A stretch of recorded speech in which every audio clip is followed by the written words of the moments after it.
Hi everyone, and welcome to my Tuesday tea break, tea time 10-minute trivia. I'm pretty sure I got it wrong again.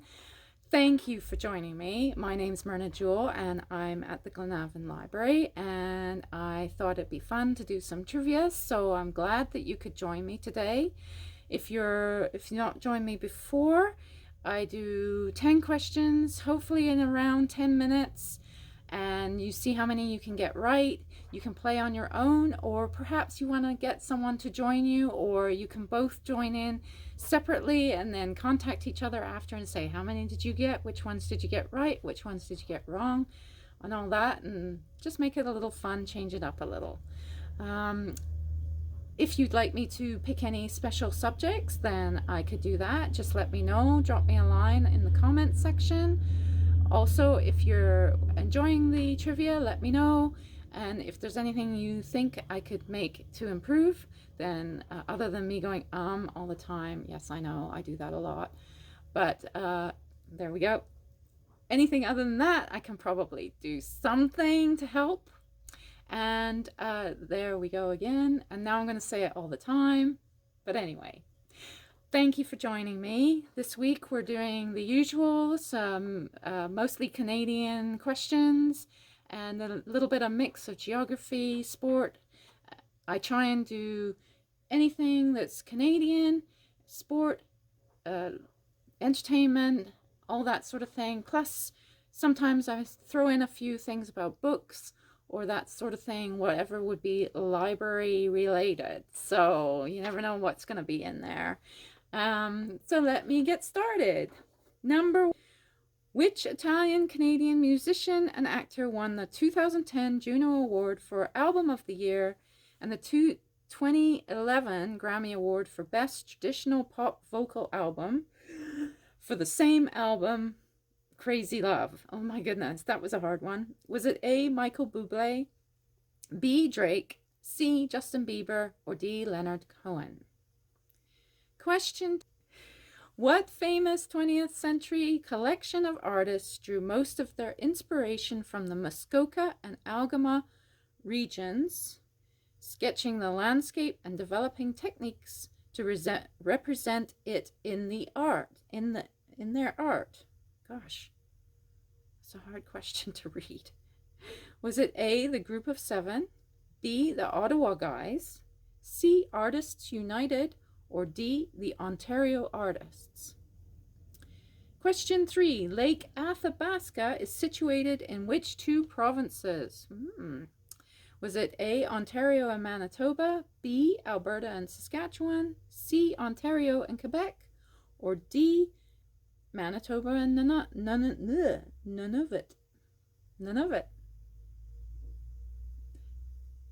Manitoba and Nunavut.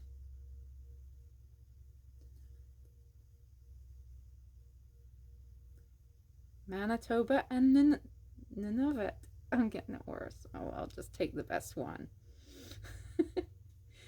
Number 4. What is Toronto's CFL football team called? Is it A, the Toronto Blue Jays, B, the Toronto Argonauts, C, Toronto Tornadoes, or D, the Toronto Wildcats? Question 4.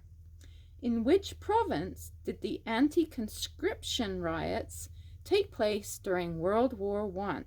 Was it A, Manitoba, B, Ontario, C, BC, or D, Quebec?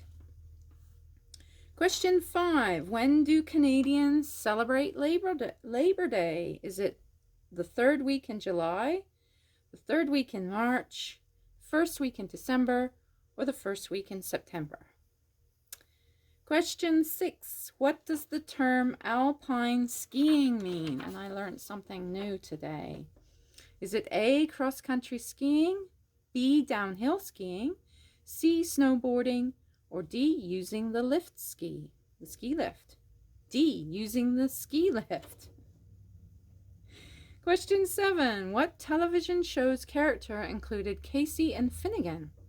Was it A, Mr. Dressup, B, The Littlest Hobo, my favorite, C, Gilligan's Island, or D, The Beachcombers? Question 8. The plains of Abraham are found in which province?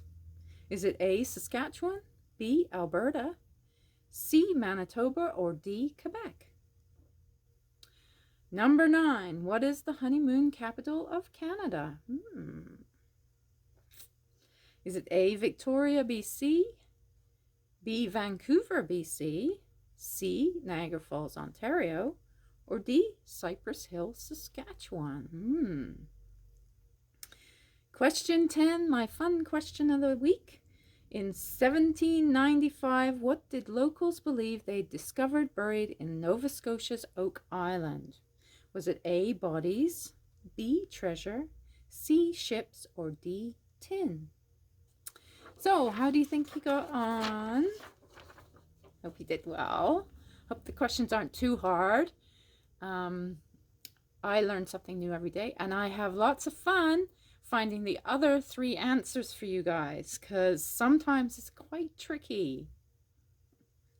Number 1, which Italian-Canadian musician and actor won the 2010 Juno Award for Album of the Year and the 2011 Grammy Award for Best Traditional Pop Vocal Album for the same album, Crazy Love? And that was A, Michael Bublé. Question 2, what famous 20th century collection of artists drew most of their inspiration in the Muskoka and Algoma regions, searching the landscape and developing techniques to represent it in their art? And that was A, the Group of 7. The Ottawa Guys was not it, or Artists United. Number 3, Lake Athabasca is situated in which 2 provinces? And that is B, Alberta and Saskatchewan. Question 4, what is Toronto's CFL football team called? That was a little tricky because I put the Blue Jays in there, but it was actually B, the Toronto Argonauts. Number 4, in which province did the anti-conscription riots take place in World War I? And that was D, Quebec. Question 5, when do Canadians celebrate Labor Day? And that is D, the first week in September. Number 6, what does the term alpine skiing mean? I didn't know this at all. It means B, downhill skiing. Number 7, what television show includes the characters Casey and Finnegan? And that was A, Mr. Dress Up. Number 8, the plains of Abraham are found in D, Quebec. Number 9, what is the honeymoon capital of Canada? Well, ooh la la. And that would be Niagara Falls, of course. And number 10, in 1795, what did locals believe they found buried on Oak Island in Nova Scotia? And that was B, treasure. So the Oak Island mystery refers to the stories of buried treasure and unexplained objects found on or near Oak Island in Nova Scotia. Since the 18th century, a number of attempts have been made to locate treasure and artifacts. Theories about artifacts present on the island range from pirate treasure. This is what I found interesting. Pirate treasure, yeah, okay. To Shakespearean manuscripts, okay, to possibly the Holy Grail or the Ark of the Covenant. Wow. With the Grail and the Ark having buried there by the Knights of Templar. That's actually quite fascinating. Various items have surfaced over the years that were found on the island, some of which have since been carbon dated and found to be hundreds of years old. Although these items can be considered treasure in their own right, no significant main treasure site has been found.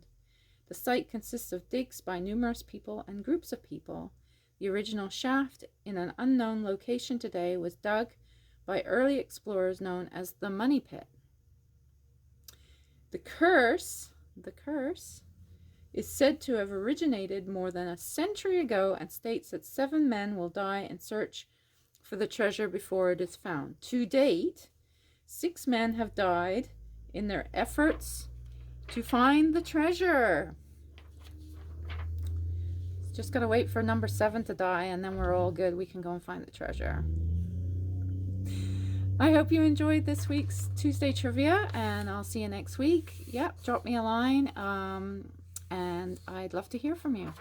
Have a good week, and take care, and enjoy the sunshine. Hopefully it stays sunny from now on, and have a good week. Bye-bye for now.